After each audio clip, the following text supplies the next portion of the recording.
Hello everyone, আসসালামু আলাইকুম। সকালে ঘুম থেকে উঠে দেখি মা কুমড়ো পাতার বড়া আর ডালের বড়া বানানোর প্রস্তুতি নিচ্ছে।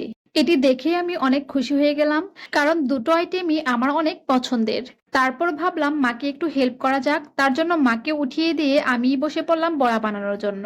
আমার মা এখানে বড়া বানানোর জন্য বেশ কয়েকটা কুমড়ো পাতা খুব ভালোভাবে পরিষ্কার করে ধুয়ে নিয়েছে, আর পাতাগুলো না ছিঁড়ে এরকম আস্তই রেখেছে।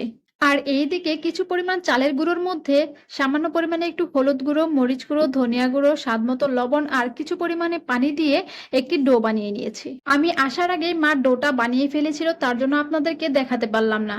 আচ্ছা, যাই হোক, এবার এখানে একটি কুমড়ো পাতা নিয়ে নিলাম। কুমড়ো পাতার উপর দিয়ে অর্থাৎ পাতাটির সারা গায়ে এবার এই ডোটা লাগিয়ে নেব। কুমড়ো পাতার বড়া আমি আজকে ফার্স্ট বানাচ্ছি, তার জন্য মা আমাকে যেভাবে যেভাবে বলে দিচ্ছিল আমি ওভাবেই করছিলাম।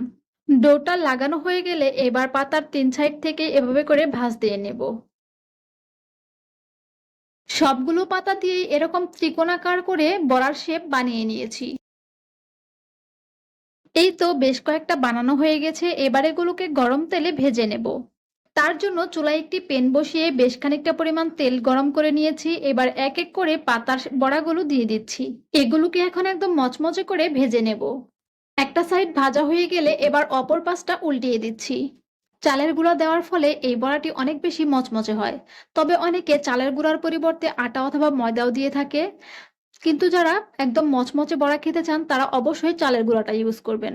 এই তো বড়াগুলো আমার ভাজা হয়ে গেছে, এবার এক এক করে তেল ঝরিয়ে উঠিয়ে নিচ্ছি।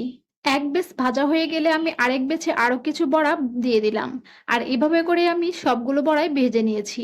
আর এই বড়াগুলো ভাজা হয়ে গেলে আমি এই একই প্যানে ডালের বড়াগুলো ভেজে নেব। ডালের বড়া বানানোর জন্য মা আগেই ফ্রিজে ডালগুলো বেটে রেখে দিয়েছিল, আর আজকে শুধু ডালটা বের করে এর মধ্যে পেঁয়াজ, কাঁচামরিচ আর সব ধরনের মশলা দিয়ে মেখে নিয়েছি। এখন এই মিশ্রণটাকে আমি এরকম রাউন্ড শেপ করে তেলের মধ্যে বসিয়ে দিচ্ছি। আর এই বড়াগুলো কিন্তু একদম মিডিয়াম টু লো আঁচে ভেজে নিতে হবে। বেশি আঁচে ভাজলে বড়াগুলো কিন্তু খুব বেশি মচমচে হবে না আর পুড়ে যাওয়ার সম্ভাবনা থাকে। আর সেক্ষেত্রে খেতেও কিন্তু খুব একটা ভালো লাগবে না, স্বাদটা নষ্ট হয়ে যাবে। তার জন্য চেষ্টা করবেন অল্প আঁচে বড়াগুলো ভেজে নিতে। একটা সাইড ভাজা হয়ে গেছে, এবার আমি অপর পাশটাকে উল্টিয়ে দিচ্ছি। টাইম নিয়ে অল্প আঁচে ভেজে নেওয়ার পর দেখেন এখন বড়াগুলো কি সুন্দর কালার এসেছে আর অনেক বেশি মচমচেও হয়েছে। দেখে একদম লোভ লাগছে না, বলেন তো? এই ভিডিওটা আমি অনেকদিন আগেই করে রেখেছিলাম, যখন আমি বাবার বাড়িতে ছিলাম তখন। তার জন্য ভিডিওটা দেখে এখন আমার আবারও খেতে মন চাচ্ছে, কিন্তু কি আর করার। আচ্ছা, যাই হোক, এই বড়াগুলো কিন্তু গরম ভাত অথবা মুড়ির সাথে খেতেও কিন্তু দারুণ লাগে। ভাত অথবা মুড়ি যেকোনো কিছুর সাথে এই বড়া খেতে আমার অনেক বেশি ভালো লাগে। তবে কুমড়ো পাতার বড়া গরম ভাতের সাথেই বেশি ভালো লাগে। আমি তো চুলা থেকে নামানোর সাথে সাথেই কয়েকটা খেয়ে নিয়েছি। তাহলে বুঝেন কি একটা অবস্থা।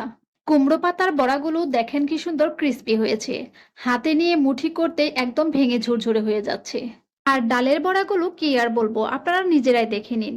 আর ভিডিওটি কেমন লেগেছে অবশ্যই কমেন্টস করে জানান। তাহলে আজকের মতো এখানেই বিদায় নিচ্ছি। আসসালামু আলাইকুম, আল্লাহ হাফেজ।